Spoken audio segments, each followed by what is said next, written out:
The message of the panel was simple. The Latino voice is louder and stronger than ever. Tomorrow is the 1-month anniversary of the botched presidential preference election in Maricopa County. It was only this morning that the congressman announced his retirement, and today we have the exclusive on-camera interview. It is unseasonably warm on Capitol Hill. Check out these flowers. They're already in full bloom. And if the new policy is not addressed, they could threaten legal action. In Washington, reporting from the White House, Katie Bieri, Cronkite News. It's a 29,000-pound weapon of destruction. And it's done the dirty work of the Air Force for more than 40 years. This plane might have an unflattering name, but Representative Martha McSally still loves the Warthog. If you are on the ground under fire, in harm's way, often in very complex circumstances, the A-10 provides a capability to keep you alive that no other airplane does. And the plane will be around for at least another 5 years. After threatening to retire the A-10s, the Pentagon's 2017 budget proposal included funding for the fighter jets until 2022. The bottom line here is we are not proposing to retire any of these aircraft. Davis-Monthan Air Force Base has more than 80 A-10s, and that's another reason why Arizona lawmakers, like Senator John McCain, fought to keep the Warthog. Well, I feel good, not just for Arizona, where obviously it's a very important part of our economy, but far more importantly than that, it is the most important tool in our fight against ISIS and our capabilities of destroying them. So sure, it's kicking butt in the ISIS fight, which we knew it would. But McSally has a personal connection. She was the first female A-10 instructor pilot in history. So this is actually a cutout of a part of an actual 30mm A-10 gun. She flew the 50-foot-long plane for 2.5 decades at Davis-Monthan Air Force Base in Tucson. The airplane doesn't care whether you're a boy or a girl. The airplane just cares if you fly it well and you shoot straight. In Washington, Katie Bieri, Cronkite News.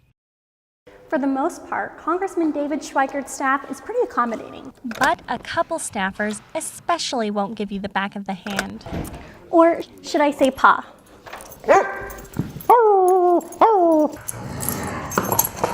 Oh, she's strong. We actually have an office tradition. Babies and canines are always invited. We haven't convinced anyone to bring their cat yet.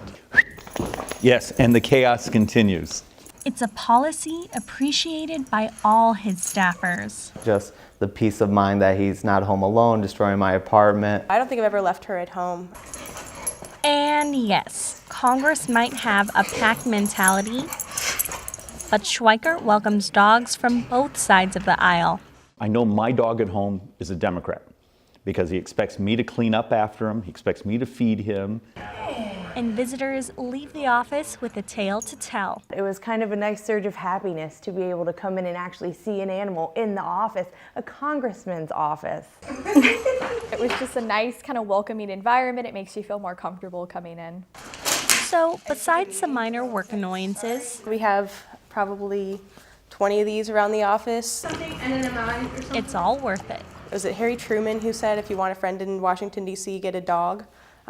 So we have two. We at least have two friends. Dixie. In Washington, Katie Bieri, Cronkite News. It's estimated that thousands of people waited in line today to pay their respects to Justice Scalia, including a few Arizonans. Like Andrew Everston, a Chandler native and current freshman at American University. I'm here to pay my respects to a man who definitely shaped the face of America, whether or not you agree with his views. And he wasn't the only student. It was a strong, conservative, strict constitutionalist opinion that, for the sake of argument, is good to have. Others echoed that Scalia's strict interpretation of the Constitution arguably changed the face of history. Promoting the Constitution and interpreting it, literally and not like as a living, breathing document. Phoenix native Rachel Powell came even in the chilly temperatures with her 4-month-old son, James. But it's definitely not like Arizona, so he's definitely a little cold today. Alyssa Anderson was another Phoenix transplant. Well, I'm working in the Senate, so I just came to pay my respects. I figured this is probably just a huge moment of history that I got lucky to be a part of. Despite the cold temperatures, the mood was warm in the line that snaked down Capitol Street Friday evening. In Washington, Katie Bieri, Cronkite News.